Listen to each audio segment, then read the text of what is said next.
Buenos días, compañero y maestro. El tema de la educación es bastante complejo, no solo en México, sino en cualquier parte del mundo, ya que son temas bastante delicados y siempre se prestan para debates o reflexiones sobre lo que está pasando en cada país. México tiene una gran deuda con sus pobladores, si de educación se trata de hablar. ¿Y por qué digo esto? Por lo siguiente, los desafíos que en los tiempos actuales presenta a la humanidad en el ámbito general son diversos y exige de la participación colaborativa de toda la sociedad. El campo educativo es un tema muy en boga en estos momentos, especialmente frente al debate de la reforma educativa, que exige de maestros y directivos esfuerzos compartidos con alto grado de participación y con la voluntad de colaborar responsablemente en el diseño y ejecución de proyectos escolares que contrarresten los efectos de la ineficiencia en el aprovechamiento escolar, especialmente si consideramos los resultados de pruebas estandarizadas de orden nacional e internacional que ostenta nuestro país. No hablo de otra cosa que no conozcan, y es que la reforma educativa en México tiene el propósito de establecer a nivel nacional las bases de creación de un servicio profesional docente que esté integrado por concursos de ingreso para los docentes y para la promoción a cargo con funciones directivas y de supervisión en la educación básica y media superior que impartan en el Estado de México. La educación hoy más que nunca necesita de la actuación de las autoridades, directivos y maestros, pero con actitud proactiva y desafiante a los retos de los tiempos actuales. Esto significa entonces que las autoridades deben construir las condiciones básicas para la enseñanza y así favorecer los aprendizajes significativos, y que directivos y docentes participen con decisión, empeño y compromiso en los procesos de superación y profesionalización de forma permanente para desarrollar las competencias docentes y atender con puntualidad las prioridades educativas. Además, es una premisa el estar conscientes de la importancia de evaluar permanentemente los materiales y resultados que se obtengan del propio actuar en la administración de los recursos de parte de directivos y docentes en el desarrollo de la praxis educativa, para reorientar en tiempo y en forma las estrategias didácticas que satisfagan a las características de desarrollo y estilos de aprendizaje de los educados, o bien saber contrarrestar los factores que limitan el logro de los objetivos y propósitos educativos nacionales.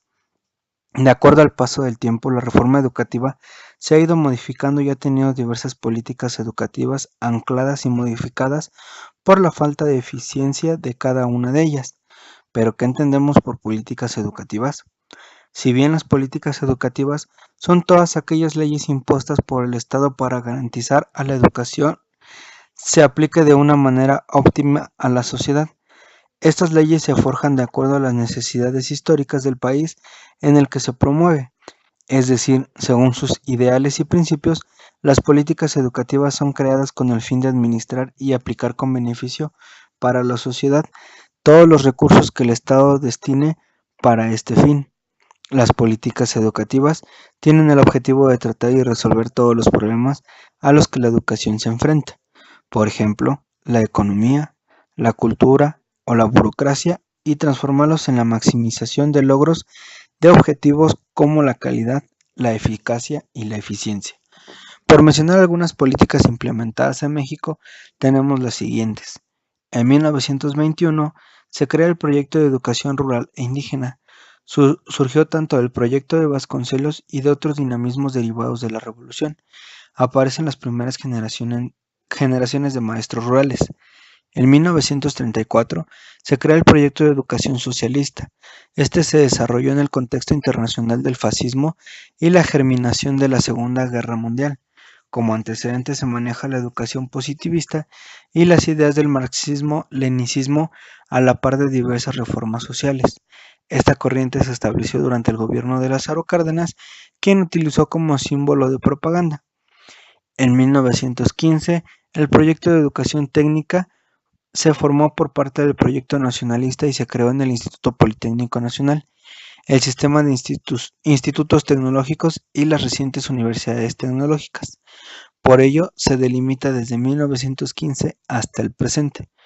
En 1959 se crea el Plan de 11 años, establecido por Adolfo López Mateos, quien logra un crecimiento sostenido del gasto educativo y una importante expansión de la educación primaria. Acción trascendente, crea los libros de texto gratuitos para todos los niños en educación primaria. La reforma educativa de los 90, en la cual se incrementa un 85% a un 92% la población de profesores docentes de 6 a 14 años que asisten a los cambios y mejoras en la escuela. Su plano laboral crece en un 5.3 y se crean los talleres para 2.4% de las escuelas.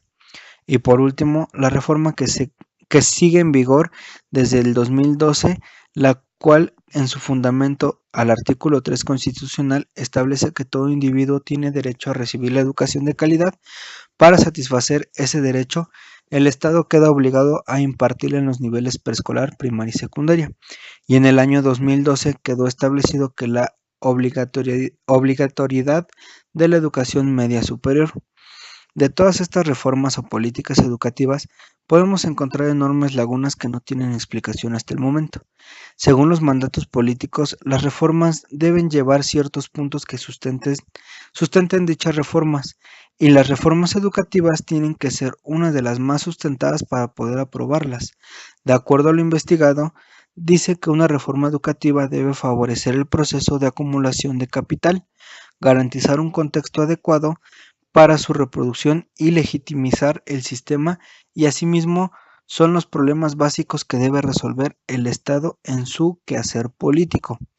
Los problemas fundamentales establecen los márgenes de lo posible en política educativa y aseguran sobre todo la exclusión de medidas y procesos que puedan perjudicar el éxito en estas funciones. Una política educativa que responda a los problemas de acumulación capitalista puede colisionar con una política encaminada a asegurar las necesidades de legitimación del Estado en educación. A su vez, el mandato de los sistemas educativos, es decir, aquello que se considera deseable y legítimo que cumple el sistema educativo, fijado por las condiciones históricas de cada momento, que puede obviamente cambiar en función de las circunstancias históricas.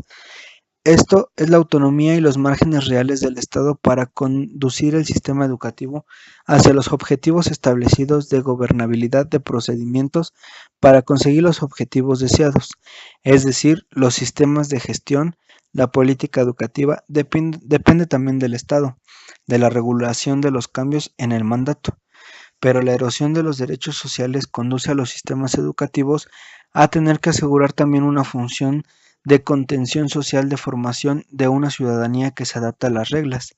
El Estado no desaparece en absoluto de la escena política, pero sí pierde autonomía en decisión y aumenta su dependencia respecto a otras instancias de decisión.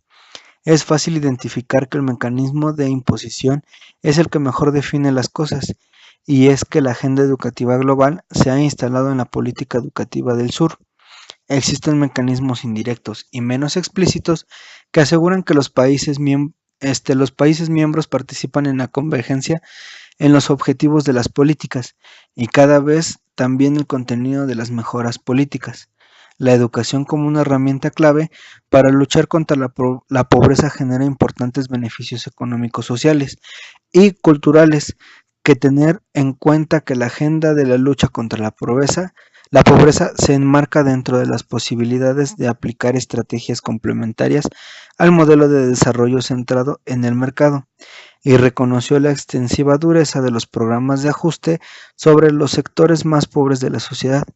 Buscar estrategias complementarias a dichas reformas que permiten a los pobres participar del proceso de desarrollo provisional educativo para la población pobre, entendida como un mecanismo clave para impulsar su activación y así aumentar la productividad laboral, el crecimiento económico y el desarrollo social.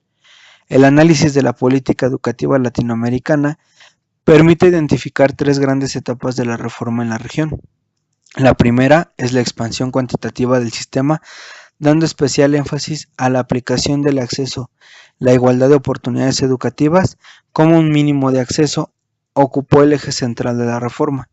La segunda, el abandono de ideal cualitativo como eje de reforma educativa, y la tercera, mantener el énfasis de la gestión de calidad y la competitividad iniciada en los 80s. pero introduciendo de nuevo la importancia de la oportunidad educativa, política y focalizadas dirigidas a los sectores más vulnerables de la sociedad, política y educativa. La estrategia de Lisboa contribuye claramente a delimitar el mandato de los sistemas educativos europeos, un mandato que si bien no se puede conseguir unitario ni unidimensional, se caracteriza por un rasgo fundamental: es tiempo de cambiar la educación en México y dejar de jugar con la educación de nuestros niños y adolescentes. Ahora esta nueva reforma que entró en vigor en este ciclo escolar afecta aún más a nuestros adolescentes, ya que si bien es cierto, el nivel básico no puede reprobar alumnos.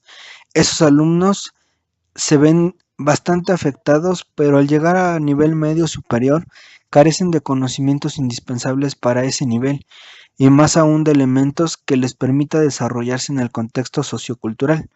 Entonces, ¿en qué manos estamos dejando nuestras leyes y reformas? Los únicos beneficiados de todo esto son los gobernadores, diputados, senadores y cuanta persona esté en el poder.